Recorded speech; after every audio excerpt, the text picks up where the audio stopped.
الله تعالی فرمایي چې دا دنیا کې خو یو زه الہ یم. ما د الہ معنی درته ښودلې وه. الہ چاته وایي؟ داسې ولې الہ حاکم ته وایي چې د چا حکم چلیږي هغه به الہ وي. نو اوس ته سوچ وکړه مسلمانه تا باندې د څومره خلکو حکمونه چلیږي؟ نو ته څنګه مسلمان یې؟ لا اله نشته بل حاکم سوا د هغه نه. په خوله یې ډوزې ولې؟ ته خو ټوله دنیا منې، ته خو د هر چا حکم منې. ته تر اوسه پورې چاته مخې ته ولاړ یې چې دا قرآن کې نه دی راغلی، دا تا چې کوم اډر دی چې دا وکړي چې څرمن دې وباسه. دغسې د خلک ودرېږي، دنیا دې راپاڅي او هر افسر چې غیر شرعي قدم ږدي کله یې ورته ودرېږي ورته ودې وایي چې دا کار شریعت کې نشته چې راباندې راشي یا به ته یا به زه. ته ګوره چې د انګریز قانون په حق او چوټي اخلي که نه اخلي.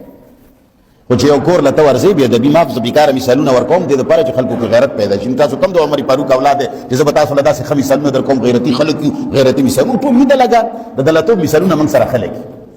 یو سړی چې د یو سړي کور له ورځي او هغه ځای کې ورته ټول سټنټ ولاړي، مثال یې ښځې پسې ورځي ښځه مته سټنټ ولاړه، جنۍ پسې ورځي جنۍ مته سټنټ ولاړه. نو ته څه وایې چې هغه کور ته به خلک نه نوځي نه؟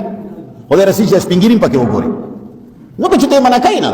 دقسې د انګریز قانون دی، د انګریز غلطه لار ده، هغه یې موږ ته وایي، موږ ورته چې کوم دی داسې لپایک نو هغه به در باندې کوي، لوبې به در باندې کوي، چې څه یې خوښوي یا به در باندې کوي. دا مسلمانان دي مسلمان شي د مانځه نه علاوه، چې دا سر مانځه نه علاوه مسلمان شي، په سر مانځه هېڅ کار نه کېږي، دا هېڅ شی نه دی، په دې ته هېڅ څه نه شي کولی.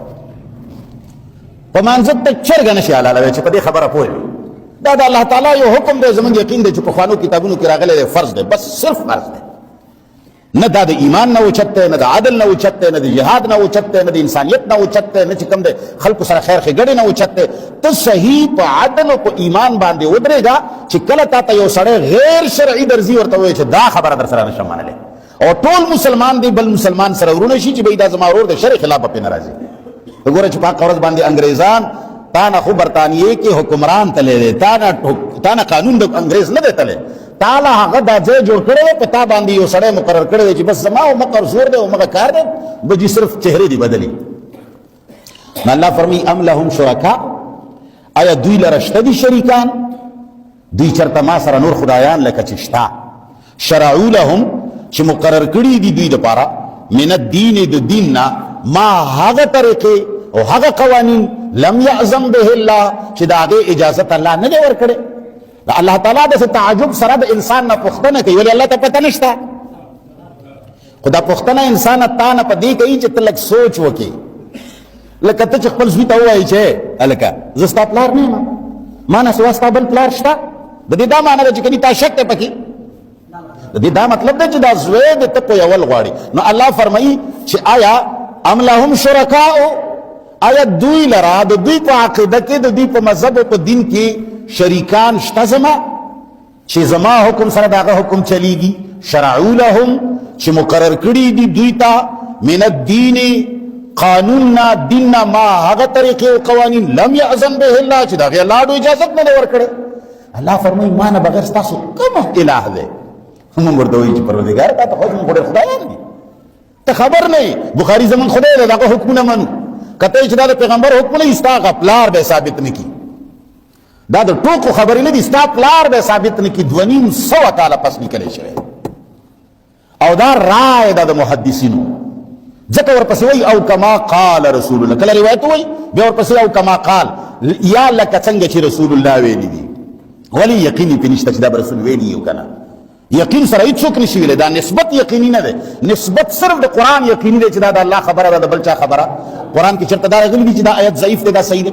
ولی حدیث کی ضعیف تے؟ دا پیغمبر خبر څنګه ضعیف وي؟ دا نسبت ته پوهیږي چې دا کمزور دی، دا پیغمبر ته نسبت ته په یقین دهانه سره نشي کولی. ته به دا وایي چې کیدای شي دا وي. یو محدث یو روایت نه وایي چې او دا صحیح روایت دی، یعنې پیغمبر ویلی دي، بل وایي چې نه دا ضعیف دی، یعنې پیغمبر نه دی ویلي. دا شک ولې دی پکې؟ دنیا کې داسې روایت راته وښایه چې په هغه باندې چا دا شک اظهار نه کړی. نو موږ ورته وایو چې یا الله زموږ شریکانو څه کمی دی؟ امام بخاري صاحب مو خدای دی، موږ د هغه حکمونه منو، د امام مسلم منو، د ابو داود منو، د ترمذي منو، د نسائی منو، د ابن ماجه منو. شیعگان کتب اربعه څلور 12 امامان د الله سره شریکان. علی ټولو لوی خدای، حسین څه کم نه دی، حسن ته کم نه دی. امام ابو حنیفه خدای العیاذ بالله نیمه دنیا باندې د امام ابو حنیفه حکومت دی، نیمه دنیا باندې. او په والله نعمان بن ثابت د خپل فقه نه خبر نه ده چې زمام چرته فقه شته چا جوړ کړه او په چا یې په نامه کړه. ډېر کار پکې امام ابو یوسف کړی.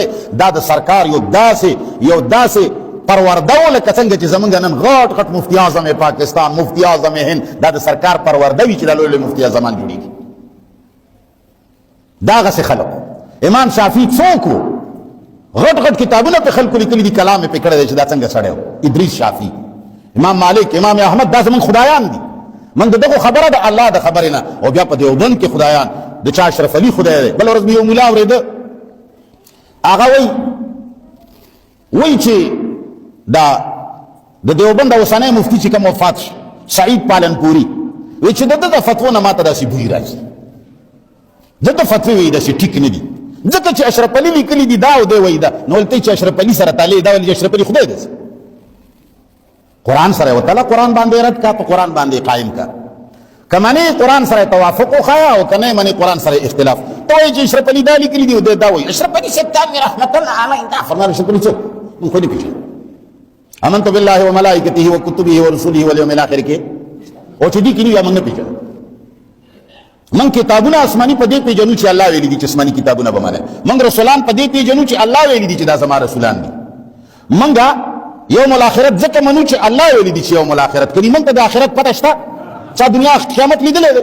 الله ویلي دي چې شته، موږ وایو چې شته. کوم شی چې الله نه ویلی مسلمانه موږ یې نه پیژنو.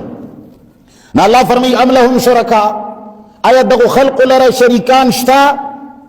د الله شریکان شرعو لهم چې مقرر کړی دی دوی دپاره من الدین، د دین نه ما داسې طریقې او داسې قوانین لم یأذن به الله چې د هغې الله اجازت نه دی ورکړی. د طلاق